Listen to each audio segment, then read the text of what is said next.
All right, we're back. We have Alec Blenis. Alec, thank you for coming on. For people that maybe aren't familiar with you, can you just provide a little intro on yourself and what you do? Yeah, for sure. My name is Alec. First of all, thanks for having me on the show. Really looking forward to chatting with you today. I'm probably best known as a hybrid athlete, hybrid coach as well. So basically, that just means I like doing strength stuff and endurance stuff at probably a higher concurrent level than both. So I'm okay being mediocre at a lot of things, so to speak, is kind of the running joke, right? Um, but for me, that means I like running ultra marathons while also lifting heavy in the gym, doing like some physique training, powerlifting training, that kind of thing, 5 6 days a week. uh, Definitely becoming more popular. I've been doing it for going on 15 years or so now. So I've kind of made a name for myself in the space where I'm helping out a lot of athletes that want to pursue strength and endurance at a fairly high level.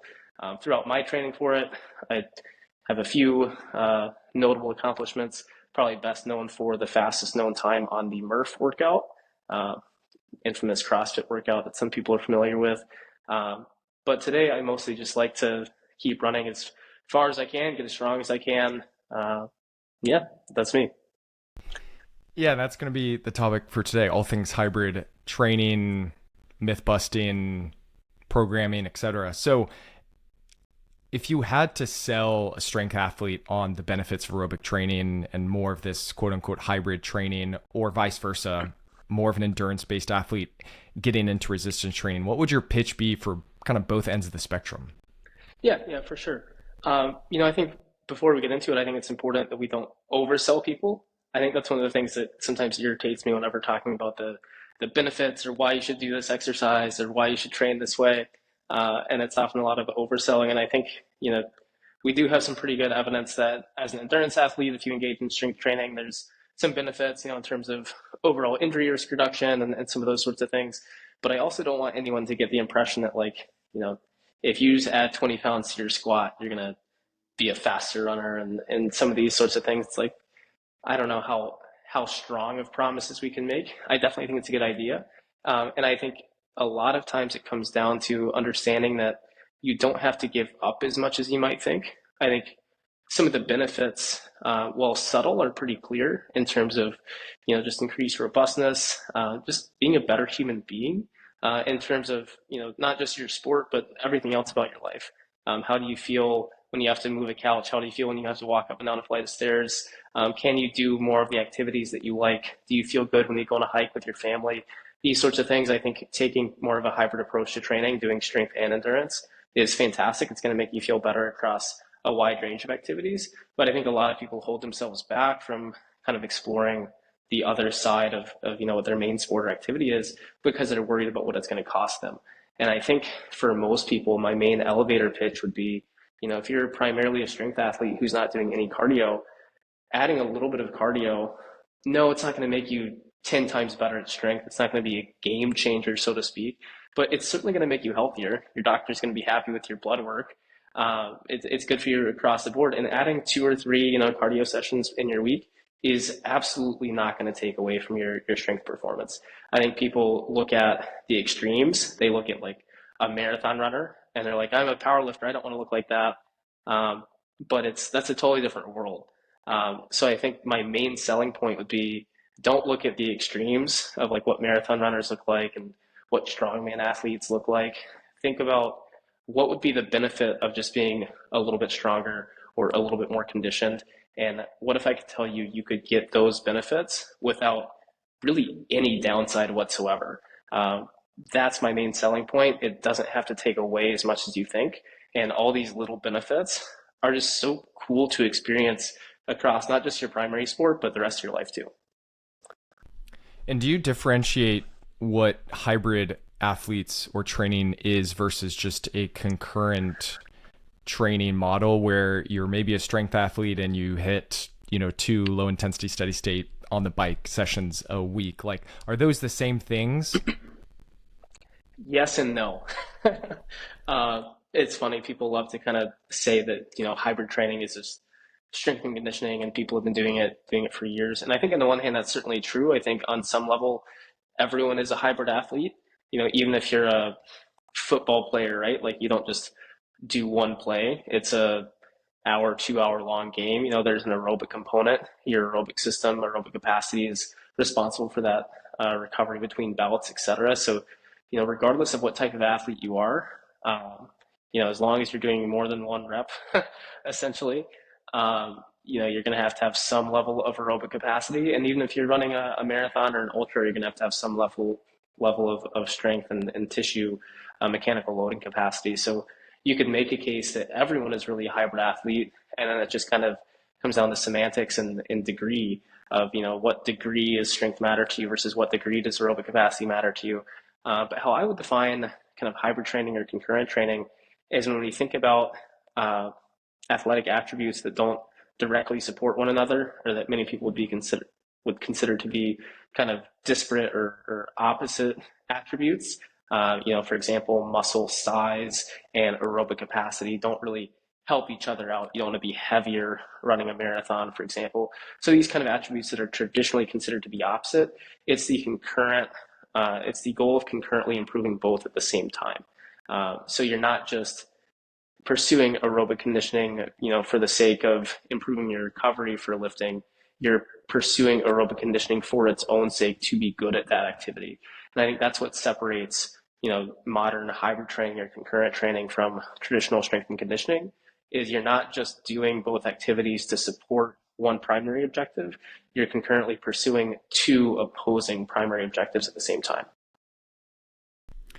Because it's getting more and more popular, probably for a host of reasons. Let's dive into some of these biggest mistakes that you've seen over the past few months or years with introducing more of this hybrid training concept. Let's start on the more of the strength athlete side of this is their background, this is their primary week and months of training is strength sport oriented. They're introducing running or some sort of consistent aerobic training and trying to actually improve that and build that up. What are the things that you're seeing as the biggest mistakes commonly occurring with this type of population?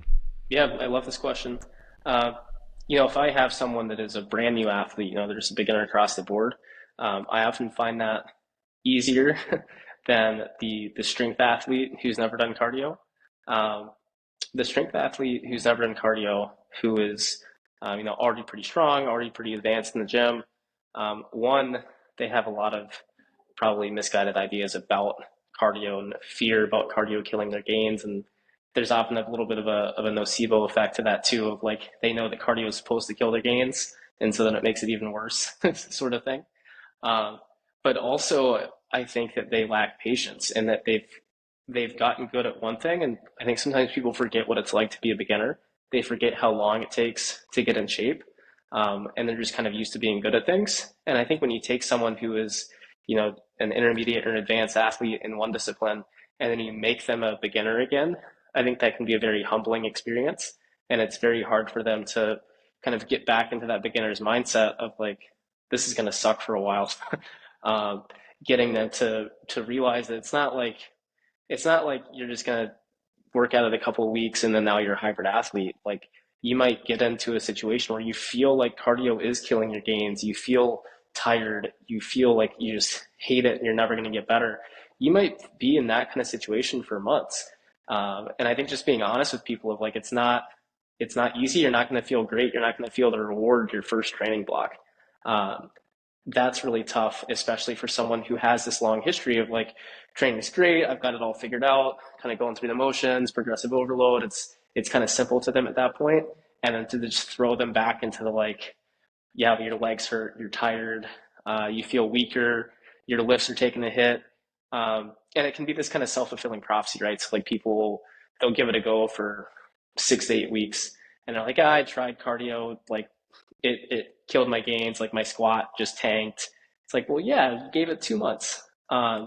So I think just really hitting home to people that like you either have to take a very, very conservative, like extremely gradual approach if you want to avoid any sort of that like this sucks kind of feeling. It just has to be so gradual and take so long to ramp up, or you're just gonna have to like, you know, just bear down and be like, this is going to suck for a while and you got to see it through. So patience, patience, patience, I think is the biggest mistake or biggest thing that people lack when getting into it. that point of it being like that's kind of their identity and that's what they're good at, it made me think of like experience that I've had when I've tried bouldering and you go to a bouldering gym and that's not your like culture and it's you feel out of place, it's awkward, you're not good at it, you're super sore, and obviously it's going to feel that way because it's the first time you're trying it, and the more you do it and the more you're ingrained in that routine, it's going to feel more and more natural. But there's also something just awkward and uncomfortable about trying something new physically for the first time. And I think in some ways, some of the strengths that some athletes have can be, to their own detriment of like, you're an athlete, you know what it's like to push hard, you know what it's like to stick to a program. You have like, if you're a strength athlete, you have kind of the muscular fitness to like, you could probably go out and survive a 5 mile run. And then you're like, I should not have done that. um, Whereas like, if you have somebody who's just like a brand new beginner, like I'm not too worried about that person going out and like just destroying themselves in a single session. It's more about just like, they're building their fitness up gradually over time. The workouts are going to be hard, but it's just kind of they're just kind of learning everything as they go. Whereas the strength athlete, they might be like, oh yeah, I can go run for an hour, and then they go run for an hour, and then they're like sore for 2 weeks. And so there's a lot of mistakes that can be made because of some of the baseline fitness that they have, and they don't respect the fitness that they don't have. For that population, what would be the best starting point? E- Expanding on the fact that they need patience and this is going to take longer, what would you recommend for these typical, let's say, powerlifters or Olympic lifters or whatever the strength sport is? What would be a better starting place? So I have two main recommendations in terms of building up that capacity, and whether we're talking about running.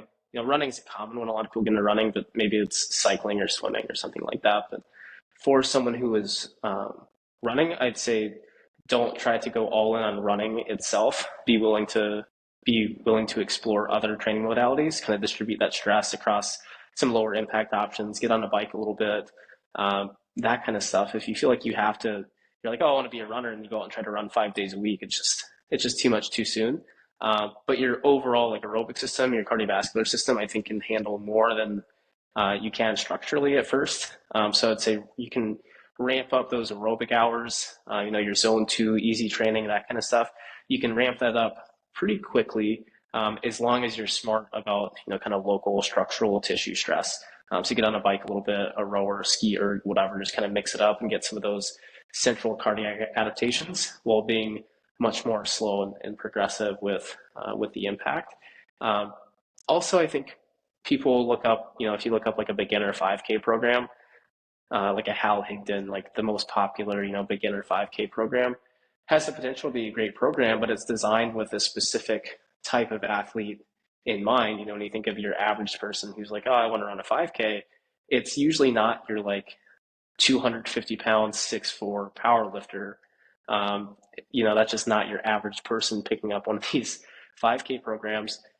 So I think what appears to be like beginner to the average person, even that might be way too big of a starting point for someone that comes from this like strength power side of the spectrum. So a lot of times, a runner, for a lot of distance runners at least, like a 5K is like, you don't do a workout less than 5K. Like if it's less than 5K, it's not a run, right? Like no one goes for a 2.2 mile run. But I think there's a ton of value in that, especially for, the beginner hybrid athlete. There's nothing wrong with going for a run that's 7 minutes long and that's it. And it's kind of hard to wrap your head around like, oh, I'm going to go for a 7 minute run. You could do a 20-minute bike ride and then a 7 minute run, for example. That could be a great workout, and that might be what you need to progressively work up to the point where you can run for longer and longer durations. I think people make the mistake of just like 30 minutes is the minimum. I don't know why I can't run for 30 minutes. Every time I go for a run, my legs hurt. I get shin splints. It's like, well, have you tried running for less than a half hour at a time? So again, kind of comes back to that patience, but um, don't hesitate to like break things into really small bite-sized chunks that might otherwise seem too easy. I would rather you start too easy and have something to build on than like keep trying to run yourself into the ground with like, why can't I run a 5K without pain? Why can't I run a 5K without pain? Let's flip it to these big common mistakes you're seeing on the other side, these endurance athletes adding in strength work and resistance training into their programming? What are you noticing? So overall, I would say they're they have it a lot easier in that they have a lot more margin for error. They just have the aerobic capacity. It's going to support that recovery a little bit better. They tend to be smaller, um, and they tend to just not be able to mess themselves up as bad in a single go. So I think overall, they have a much easier path ahead of them. I think the biggest challenge for them is being able to add strength training and realize that it's not going to help their running in the short term at all. Like they're going to do a strength workout and their legs are going to feel terrible. They're going to go try to run and they're going to be way slower and they're going to be like, why am I doing this? It might take them a long time to get to the point where they're lifting, going for a run afterwards, for example, or whatever their chosen cardio modality is. It might take a while for them to no longer feel that sort of specific fatigue and interference that can come with stacking some of those sessions together. It may take a while for that soreness to go away. The first couple of weeks on a new strength training program, if you've never lifted before, can be pretty brutal. So I think getting over that hump is challenging. But I think for these athletes, it's largely psychological in that regard of just don't freak out, don't panic. Like your runs are going to get slower, but you're not getting less fit, you're not losing out on your conditioning. You just got to kind of see that through. But I think they have the recovery capacity to deal with it. I'm less worried about these athletes doing something incredibly foolish and more just like getting them to like, hey, stick with it, man. Like it's going to be okay. The other mistake I think some of these athletes make is just in their general approach to strength training. They're endurance athletes. They often get caught up in thinking about, how is this going to help my running? And or they want to try to make their strength training workouts feel like endurance workouts. So they go in the gym and do these like really metabolically demanding circuits and sets of 20 and 30. And it's like they're trying to recreate the stimulus of aerobic training in the gym. And I think that's a mistake as well. So I often push these people more to the other extreme. And like, if you're traditionally a runner, I want to see I want to see you show me a really tough set of 3 to 5. Like, are you capable of giving me that intensity in that kind of rep range? Not that there's anything super magical about it, but I find a lot of runners, especially, will go into the gym. They just want to grind and like grind through 20, 30 reps with probably much too light of weight for them. They're just kind of leveraging that capacity. So I often like to put some of these athletes, especially when they're new and I'm trying to get them to feel what it's supposed to feel like, just like throw them on a machine and then just like get them to feel like what it's like to push through a really tough set of 3 to 5. I think that can be really instructive for them. Which group do you think has worse narratives or prior beliefs on the other thing, like strength athletes going into endurance training or endurance athletes going into resistance training? Uh, if I had to say which one was worse, I'd probably say strength athletes going into cardio, and that it's just a common cardio kills your gains. It's pretty simple. I don't think there's a lot of like really weird beliefs. I think it's just kind of the misguided idea that they can't handle it. Um, when it comes to runners adding strength training, I find there's like a lot of just bizarre beliefs and kind of like pseudoscience-y beliefs and like specific sorts of strength training that isn't good. And you should do single leg deadlifts on a Bosu ball, not barbell deadlifts. They're just like weird, just kind of weird things. Runners will often just say things to me, and I'm like, where did you hear that? I don't know where you got that idea. Um, so I don't think there's so much beliefs about why they shouldn't do it as strongly as much as just some just kind of weird things that they think strength training will or won't do for them. Let's go into some of your views on performance and risk reduction and new technique and learning something new. So obviously, if at either end of the spectrum, they're learning a new task and it's something that they may have never done or they haven't done it for years or decades. On either end of the spectrum, if they're learning to run or swim or bike for the first time, or if they're learning to squat, deadlift, hinge, do all these things, what are your general views and recommendations on how to go about that teaching or technical process. Do you Are you super nitty gritty? Do you provide some constraints and let them self explore? Where's your head at this point? I lean heavily towards um, self-organization and self-exploration. I don't think that means we shouldn't ever coach or guide or cue or anything like that. But I think there's just this expectation sometimes for people to get it and for it to click right away, and that's just not how it works. You get good at things by being bad at things. It takes reps, it takes hours, it takes practice, and so I think it can sometimes just be frustrating for a coach. They want to feel like they're doing their job, right? And they see an athlete who's not moving super well or super gracefully on day one, and they just want to like get in there and fix it, and unfortunately, it's not that easy. You can't just like tell someone to stop doing this, start doing this, and give them 50 different cues and get them moving like a pro on day one. You can give them simple cues and things to think about. But I think that on the coach's side, you have to be patient and realize that this athlete is probably not going to move the way you want them to move or the way you think they're going to move for a while. It's going to take them a while to kind of self-organize and explore and learn some lessons and that kind of thing. There are some general ways I think we can expedite that learning process through the use of simple cues and or constraints. Look at what we see. Um, for example, running. I think that uh, whether it's something they do naturally or if it's a result of past or coaching or things like that, a lot of people just like really really overstride. Like they'll be reaching with every step, and something simple like just pick up the cadence a little bit and relax. I don't think it has to be super complicated. What I hate is when it's someone's a beginner and someone starts talking to them about pronation and degrees and try to internally rotate your foot and just all the stuff that just goes way over a beginner's head. I like to give them kind of external things to think about or very general things to think about. It's rare that I give someone a cue for running specifically much more complicated than something about just their overall body position or like forward lean. Whether I'm telling them to relax or open up or something about cadence, like those tend to be about as complicated as I get most of the time for most people, especially for most beginners.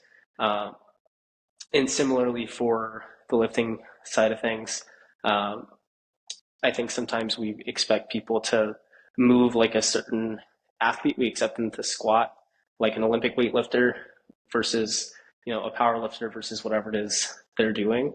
Um, and I think realizing that any sort of squat that they're doing can potentially be very beneficial for them.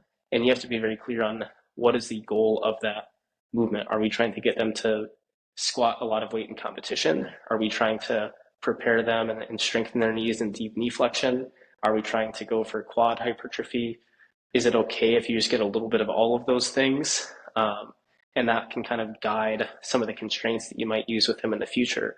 But I think oftentimes people come at these people from like a very specific perspective of like they've done Olympic weightlifting, so they want someone to have an ass to grass squat, where maybe that person doesn't need that for what their goals are. So that's some of my thoughts. That was a little bit of a rambling response. I am a big fan of cues and constraints, but definitely I find myself leaning much more towards the self-organization side of things. Because you're a coach and a large portion of our audience is rehab providers, for what you're seeing in the rehab world, whether it's directly interacting with rehab providers or seeing it on social media, what are some things that you've noticed from these providers working with hybrid athletes or your own clients, things that they've told you that therapists have told them that really frustrates you? This isn't even so much with hybrid athletes specifically as much as really all athletes, I guess. Um, but just this kind of black and white approach to activity restriction in the case of pain, of like, you're a runner, for example, and you go in and you're like, hey, I've been running and my knee hurts, and like, well, just stop running. Stop doing the thing that hurts. It's just this very simplistic way of looking at things instead of diving deeper and being like, well, you know, what was your mileage like before it started? What's your mileage like now? What type of new workouts have you been doing? Does it bother you more or less when doing speed work versus long, slow work? Uh, does it start hurting immediately, or does it take until you're a couple miles into a run? And then, someone might say like, oh, well, it only really starts hurting after mile 5. It's like, well, maybe you don't need to stop running. Maybe we just need to adjust the stimulus and make some smaller, more subtle changes. And I think that is the case across a wide range of activities. And if you're a hybrid athlete going to a rehab provider and the person is, having you limit or restrict certain activities, I think sometimes they just don't have a very clear understanding of what the demands of that person's sport actually are and how to manage the load in the context of that specific sport. So I think they err on the side of caution and say, well, just stop doing these things instead of just manipulating the stressors a little bit. And if you're someone who's doing a lot of things, you're squatting and you're lunging and you're running and you're biking, and you have this vague knee pain, uh, it can be a lot trickier to get to the bottom of it and figuring out, okay, is one of these activities more or less provocative than something else? Where do we really need to focus our attention in terms of the dials we're adjusting and that sort of thing? So I think on the rehab provider side, the more they can be comfortable, and speak the language of the sport and understand the sport, that's going to give them more power and more ability to manipulate some of that stress and manage that load much more effectively, which I think is going to be a better strategy for the patient, for the athlete, than just saying like, stop doing that altogether. Because even if the time course for healing your pain is the same, and maybe it's not dramatically different in either of these situations, their knee gets better after 12 weeks or whatever it is, we want that athlete to be as fit as possible at that 12-week mark. We don't want them to have to have taken 12 weeks off from training and lose a bunch of fitness just to get the knee pain to go away. We want these athletes to still be super fit, super capable at that point. So my question for rehab providers is, are we just making sure the pain goes away, or are we looking out for these people's, fitness, functional capacity, et cetera? And do you have a good enough understanding of their sport to ensure that they're fit at that 12-week mark? What else can you do to support the fitness that they need? And so I think they really do need to understand what the athlete is training for, what their goals and priorities are, so they can guide them into activities that are, the load is managed properly, but still preserving as much fitness and capacity as possible. There's bad sides to any group or idea. On the hybrid athlete side, or the culture of it, there's a push for just doing all the things, or just being in the super hardo culture of you can tolerate all the stress and everything can be adapted to, and people are training an unrealistic amount and things do pop up. What are some of the things you're seeing just in the hybrid community, if you want to call it that, that is something that you're a little leery or concerned about? Yeah, so there's kind of two sides to hybrid training. One is the very smart, methodical approach where you consolidate stressors, figure out what's the minimum amount of work I need to do in each of these distinct categories to move my fitness forward.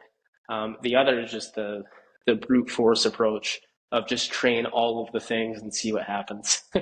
um, and I think if you're a relative novice, if you have a lot of good things going for you on the recovery side, if you're young, if your stress is low, you're eating all the food, you're getting all the sleep, I think you can get away with the brute force approach to some degree. Is it ideal? No, but I think you can get away with it to some degree. But eventually, you're going to reach a point where that just isn't going to keep working for you. If you're a little bit more advanced, if you have a few more things working against you, age, lifestyle, sleep, whatever, nutrition, it's going to be a lot tougher to just throw all of the stress at you.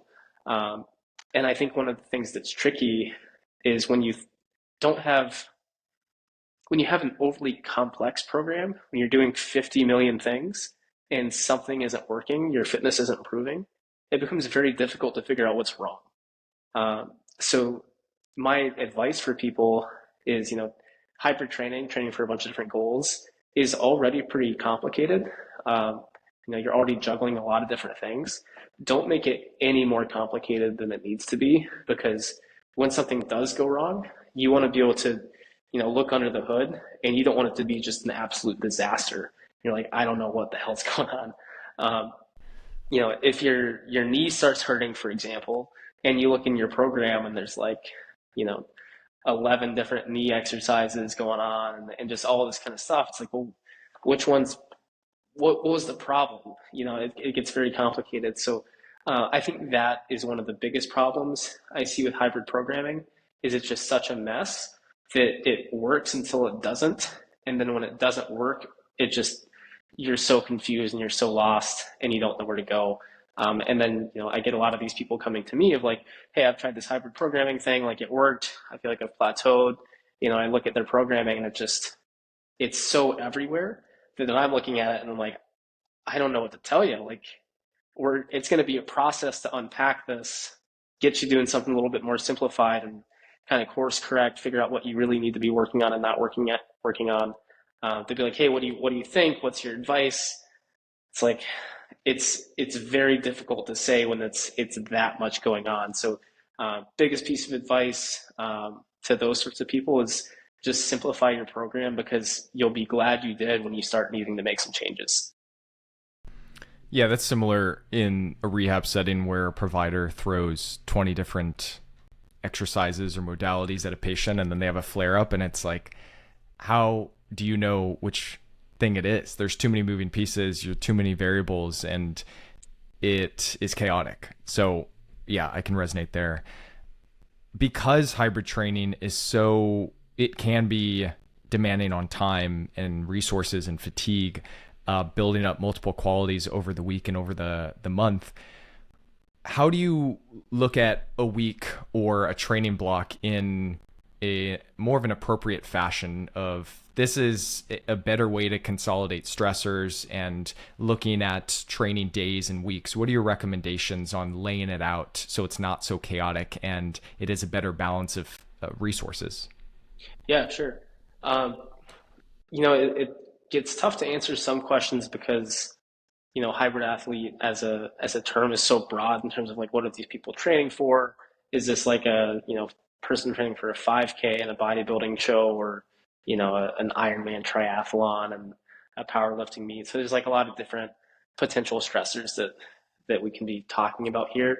But I think an overarching theme for most beginner intermediate level hybrid athletes, I would say, which is probably the majority of people who are training this way, um, is most people, and I don't mean this to be offensive in the slightest, most people are more closer to the beginner stage than the advanced stage than they'd like to admit.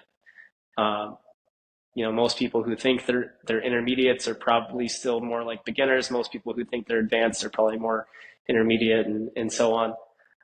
And when you are not elite, maybe we should use that terminology. When you're not on the elite side of things, I think it doesn't take as large of a dose or as large of a stimulus as you might expect to improve. When we think about stimulating, not annihilating, right? Um, it probably doesn't take as much as you think to improve a specific quality. And I think people have a habit of kind of overstimulating to the point of annihilating one particular quality, and then ignoring some others completely.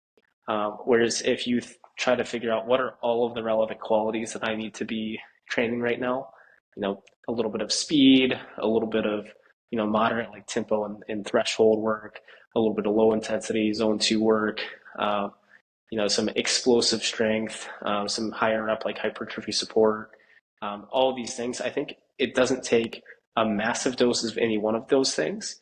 And if you're smart about doing, a small to medium amount of a bunch of different things, you're going to feel way better than one, you're just trying to do maximum dose of all of these things. But also if you're only trying to focus on like one or two qualities at a time and just kind of over index one or two qualities, I think you can really just run yourself into the ground in terms of just like crazy training volume. If you're like, I talk to hybrid athletes that they're like scared of intensity, so they'll only do zone two, and they're just like running themselves in the ground with like miles on top of miles on top of miles, or they are on the other side of the spectrum and they don't have very much time, or they're worried about the volume interfering with their gains. So then it's just like high intensity all the time.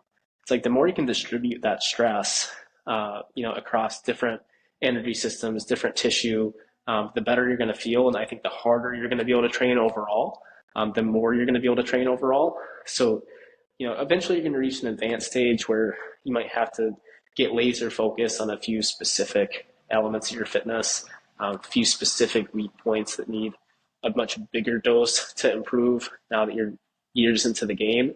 But for most people, you can improve a lot of things at once with a small to medium dose. So I would say don't underestimate the number of things you can get better at in a program in terms of like low intensity workouts, high intensity workouts, moderate intensity. I encourage most beginners and intermediates to train the full intensity spectrum. I think if you do that, you're going to be much better prepared, much better equipped to not overdo it on any one particular avenue. And to that point, and to the broader idea of being a hybrid athlete, if there is pain or injury or something that arises where you're no longer able to do the one thing that maybe you were doing, or not as much of it, there's now much more varied perspective on your fitness. And maybe you're not as identified to just being a strength athlete or just deadlifting or just caring about your running. You have all these moving pieces that you are interested in progressing, and you can switch and adjust those levers accordingly, which I think is also helpful psychologically, just like being detached from the one movement or activity. Yes, especially on the, let's say like powerlifting, people that just train for a couple of primary lifts or whatever. I've seen hybrid athletes that are like, I want to do like power building, right? They like combine these things. They want to do powerlifting, they want to do bodybuilding, and they want to run a marathon. And so they'll just like take a 5-3-1 program, add a bodybuilding program on top of it, add a marathon program on top of that, and it's just crazy. But if you consolidate stressors, take out some of the overlapping redundant work, that kind of thing, and you tweak something, your deadlifts don't feel so good for a while. There's still so many things you can do, and I think that's absolutely one of the beauties of it. I think that's a general error that a lot of people make when they do get hurt in general, whether it's advice from a rehab provider that are self-managing their injury, is this kind of all or nothing approach of like, I'm hurt, I'm not working out this week, or even more so like my knee hurts, I'm not squatting, where maybe there's a squat variation that feels okay. Don't push yourself beyond what's responsible. But I think most people, if they explored a little bit more, they'd be shocked at how much work they can still do in the presence of an injury if they're smart about some of those modifications. And I think it's a lot easier for hybrid athletes to do that just because there's already so many things that they are doing. One thing gets dropped out or modified, and it still gives them plenty of things to continue with and keeps the momentum going. Outside of you being well known for hybrid training and being great in that realm, you're also very unique with your exercise selection and maybe the variability that you train with and the types of activities. Can you maybe shed some light on why you explore a variety of maybe unique exercises and the value of training new positions and patterns that maybe people typically just don't do or don't think of? Yeah, so a big part of it is just kind of breaking down some barriers and misconceptions and myths of things to do with safety and injury risk around certain exercises and movement patterns. I think there's a lot of unnecessary fear and kind of technical absolutism in exercise of this is the right way to do it, it's the only way to do it. If you don't do it this way, you're going to break your back. Just a lot of very extreme statements in regards to technique and that sort of thing.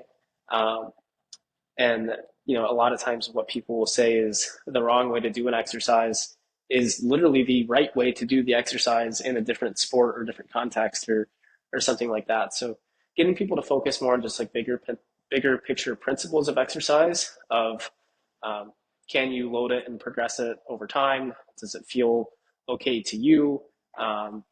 Just basic stuff versus a lot of the dogma of the companies, very specific kind of movement camps and the things that they tell you in Pilates versus in powerlifting versus in whatever sport.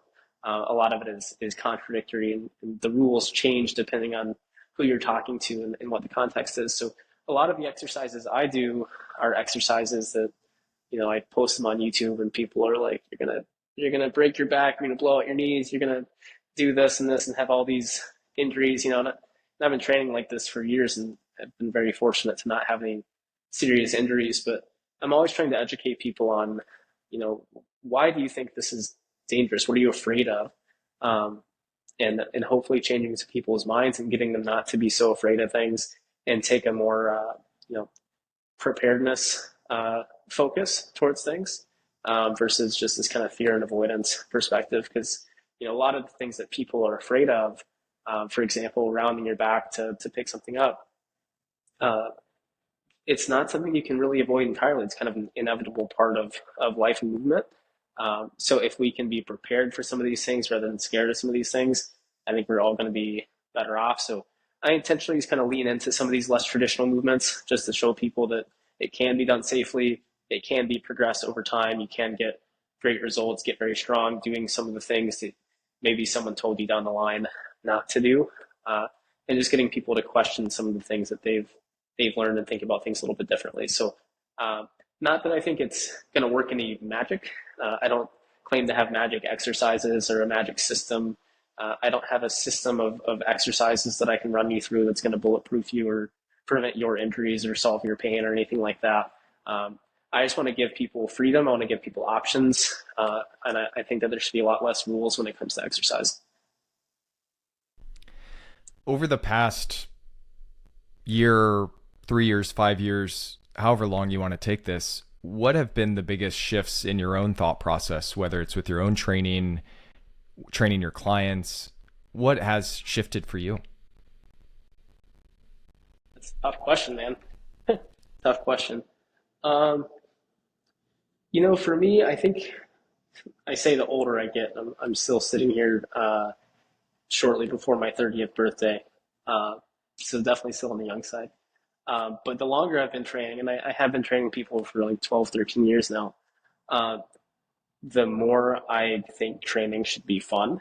And the more I like to focus on, when we're teaching someone, whether it's a youth athlete or someone who's middle aged, I don't care so much about the results they're getting this month or this quarter as much as what are the habits, what are the beliefs that I'm setting this person up to have for the rest of their life. Because as a personal trainer, especially as an in-person coach, I get a lot of people that come to see me in their 40s, in their 50s, and they've worked with coaches before, they've gone to rehab providers before, they've gone to chiropractors before, and a lot of my job, a lot of my time is spent undoing a lot of just total bullshit that they've been fed from past coaches and providers, which I think is a shame. I think it's avoidable. But I see the consequences of probably well meaning coaches and providers who maybe were just a little bit careless with some of the things they said or the explanations they gave, the narratives they gave behind some of their interventions. Um, they try to get someone squatting, quote, correctly. They get someone squatting differently, I would say, so that their knee doesn't hurt. And now this person is afraid of moving their knees over their toes for the rest of their life because of this explanation that this person gave. And now we wonder why they have no quad strength. And 10 years later, their knee still hurts. And, it can kind of be traced back to this belief that they've had now because of what a professional told them. So um, something that I focus on a lot in my coaching now is not just what results am I getting the person today, but what are they going to think and feel and say about exercise 10 years from now? How are they going to feel about movement? How confident are they going to be, you know, picking up a heavy box off the floor or picking up their grandkids later in life? Are they going to be thinking, oh, I got to brace my core and keep my back straight? And is this in alignment? I want them to live their life and have fun and have a good time. Um, so I'd say the longer I coach, the longer I do it, the more I'm constantly thinking about that. Um, yeah. Yeah, to that point, like an hour ago, I had a check-in call with a remote client, and it's been a month of working with him. And he asked, "What does this look like 3 months down the line?" And I kind of took it like, "What does this look like long term?" He has very general goals of resistance training consistently, balancing his other physical activities throughout the week that he enjoys more.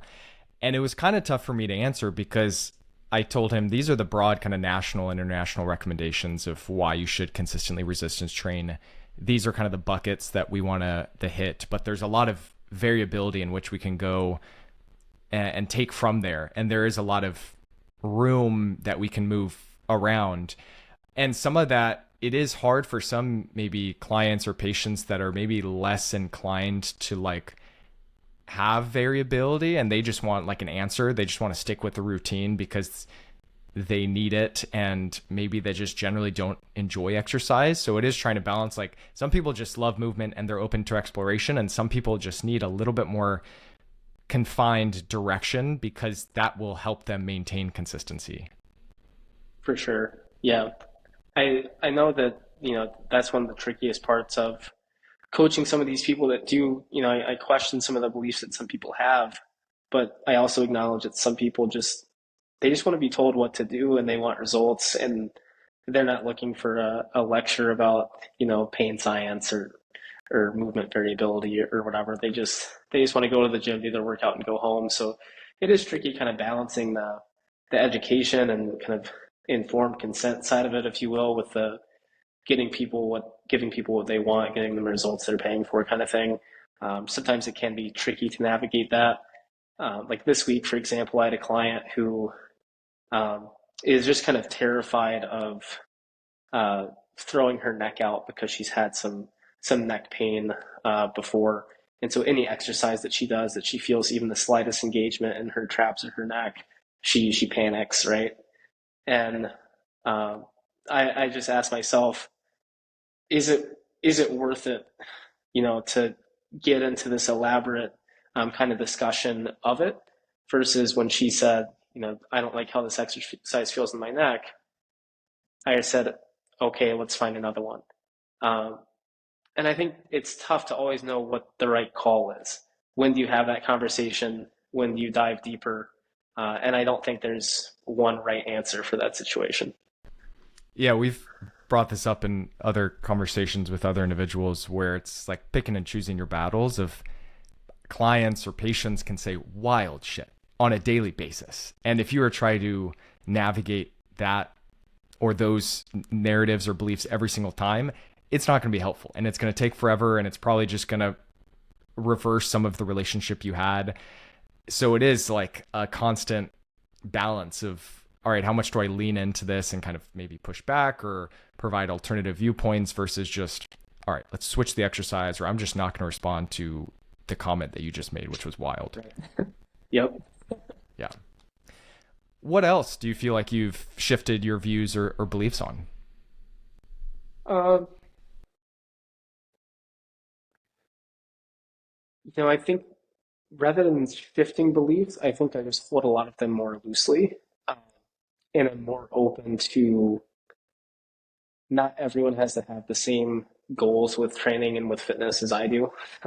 Um, in terms of, you know, someone asked me the question the other day, and I get a variation of this question pretty often of like, if I am just trying to optimize my health, how much should I strength train? How much should I do cardio training and that kind of thing? Uh, and I referenced, like the World Health Organization physical activity guidelines, right? And like, these are some of the benefits of strength training in terms of, longevity, mortality, whatever, and same for cardio training and that kind of thing.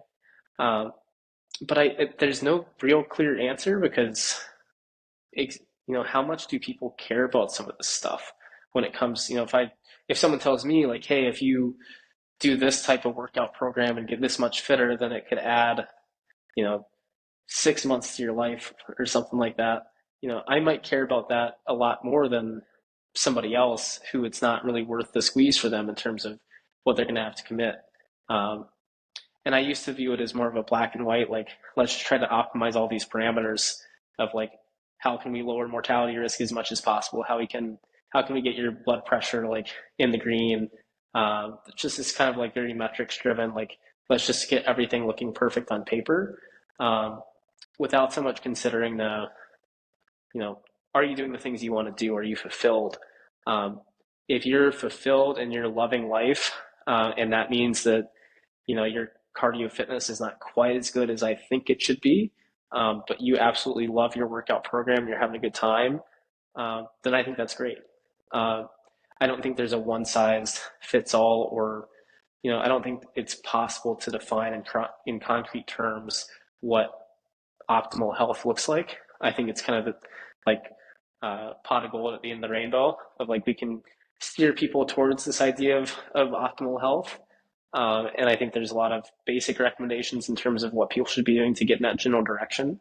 Um, but I think I used to think it was a destination we could get to, and I no longer see it that way. Yeah, there has to be a balance of understanding that a lot of people, and probably most people, are vastly undershooting and not reaching these minimal guidelines, and some moving the needle forward, however small it may be, is should be the goal, and not make this exponential, outrageous goal that's not realistic for this person at this point in their life. That inching forward is probably a better option for the vast majority of people. There's this niche of people that actually love training and exercise, that actually enjoy hybrid training or whatever it is. But then there's also the other end of the extreme where like that's all they do, and there's serious risk for a variety of things, whether it's eating disorders or red S or stress fractures. There comes like these ends of the spectrum that it is hard to manage. Of like some people, they just need to be moving in small steps every week, every month, and slowly chip away towards the minimum goals. And then some people, we actually need to pull back because they're doing way too much. And knowing that there's such a spectrum of people's identification with and how they identify with fitness and their body and exercise, it's very messy. Something that I think kind of applies across all ranges of athletes, and I find myself doing more. You asked about what has changed for me. Something I've been doing uh, more and more with both kind of general population clients, if you will, and more advanced like hybrid athletes, is getting people to focus more on fun. And now, one of the questions that I ask people is, what do you do for fun? What are your favorite types of activities? What are your favorite types of exercises or workouts? I just want to know more about what people really actually enjoy doing. Uh, because on like the general population side of things, whereas in the past I might have made more recommendations for like, let's, get you in the gym and on the bike or something like that. I've made more recommendations to like, let's sign you up for a pickleball league or something like that. So I've been making a lot more recommendations like that, for people that, is it optimal from a, cardiovascular fitness perspective? Maybe, maybe not, but I want to give something, people something to look forward to and enjoy about their fitness, and then see like why their fitness matters. And I think that gives them motivation in some of their other workouts too, as they have now a goal to strive for towards. But then on the advanced side of things too, I think people on like the really competitive side, um, they can kind of lose themselves sometimes in the process. And what started as a fun thing maybe starts to lose some of that fun somewhere down the line. So trying to remind people of that, I think on the more advanced side of things, of like to still see the fun in it, whether it's kind of gamifying some workouts or kind of forcing them for like, hey, instead of plyos today, I want you to go play some pickup basketball for 20 minutes as your warm up for today's workout. Stuff like that, I think it's the little things, but I think it's great, just to make sure that your advanced athletes are having some fun with the process too. On a rest day, like don't do an active recovery ride, like play some video games or go for a walk. Just like do something you actually really want to do and really enjoy. So I'm a little bit more adamant about that when I talk to clients. I kind of poke and pry a little bit more into their personal life of like, what do you want to do on a free weekend? If you have like a weekend with no training, like what are the top three things that you'd want to do and go have fun with? and then remind them like, hey, this would be a great weekend to go like do that thing. I think it's really important to keep people happy and keep people engaged when they do get back in the gym. Do you feel like you do a good job balancing that with just the amount of training you do? Like, do you ever find yourself just realizing I've just this is my life and I need to expand and do other things? It's funny you mentioned that because I think everyone has periods in their life where it's like this is a grind stage of like I'm just gonna work, short on sleep, just like do all the things. And I think it's okay to do that short term. I think there can be seasonality. I think as long as you have the self awareness, know that like this is that season where I'm gonna push really hard. As long as you kind of know what trade offs you're making and what sacrifices you're making, I think it can be okay. Um, I'm kind of coming out of one of those seasons, and I am signed up for an oil painting class. Which, if you know anything about my personality, it's really not it's not something most people would expect me to do, right? Um, but my wife found it, and like I think that sounds great. It's the opposite of everything else I do in my life. I want to do it. So doing that, trying to travel more, trying to read some fiction more. I think it is really good to branch out. I'm kind of like the very logical, like mathematical, science focused sort of person. Not that I don't enjoy the other things, but it's not something I'm drawn to as naturally. But when I do get into it, I love it. Like I love the painting class. I love fantasy novels. So I do kind of like try to set aside some time to get into that space too. I do have one final question, or at least as of right now, this is the final question, because it sounds like you're still working with clients in person. Is that correct? Some clients, Very very little in little. person. A few months ago or a few years ago, maybe there's more of a balance of more in-person clients and more and remote clients. Do you have any general thoughts or frameworks of I this is how I interact or discuss things with people in person versus remote? And now that you're doing more and more remote, have you had to shift the way you communicate or the way you program with the nature of this kind of asynchronous contact? I think that one of the reasons that it's great for remote coaches to have an in-person presence or in-person coaching experience is I find myself drawing more from my in-person experiences to inform my virtual ones than vice versa. Um, I think that you learn more about what works for people, what kind of communication works for people, how to talk to people. I think you learn more about that face to face than you do, on a screen or through text. So I think it's great to, if you have an idea, training ideas, that sort of thing. I've had ideas for like exercises for people, for example, that I get in like I want to see this person do it, and you're like that didn't work out like I thought it, like I thought it was going to work out. Um, so in that sense, like that's one of the reasons that I haven't given up in-person training. So I could and I've thought about it just going fully remote and kind of the flexibility that affords. But I think it's great to keep a foot in the door, like have a presence on the gym floor, in the clinic or whatever it is, because it gives you a like real live feedback, instant feedback, instant results to some of the things that you might want to try. That if you did remotely, like you might eventually figure out if it works, but you don't get that immediate feedback that you do in person. So I think that's a key difference between the two. So I would encourage people, make sure that you get plenty of in-person experience. Don't go fully remote unless you're very, very confident about it. But I think retaining some in-person clientele is a great idea.